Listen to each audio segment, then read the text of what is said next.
ലോകം മറന്നുപോയ ഒരിടം. ഭൂപടങ്ങളിൽ എംടി ക്വാർട്ടർ എന്ന് രേഖപ്പെടുത്തിയ ഒരു മണൽക്കടൽ.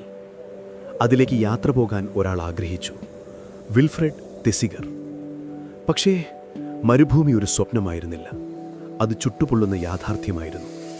ദാഹം, വിശപ്പ്, ഓരോ ചുവടും മരണത്തിലേക്കുള്ളതായിരുന്നു.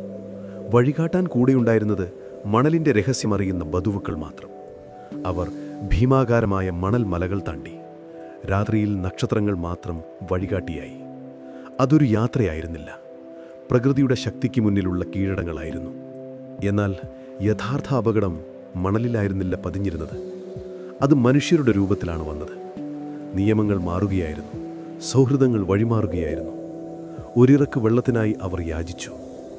ജീവനും മരണത്തിനുമിടയിൽ ഒരു നൂൽപ്പാലം മാത്രം.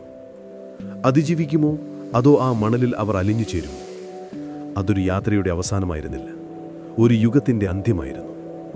ഒരു സംസ്കാരത്തിൻ്റെ അവസാനത്തെ സൂര്യാസ്തമയത്തിന് സാക്ഷ്യം വഹിച്ച ഒരാളുടെ കഥ. താഴെയുള്ള ലിങ്കിൽ ക്ലിക്ക് ചെയ്ത് ഈ കഥ ഇപ്പോൾ പൂർണ്ണരൂപത്തിൽ സ്ലംബർ സാഗയിൽ കണ്ടുനോക്കൂ.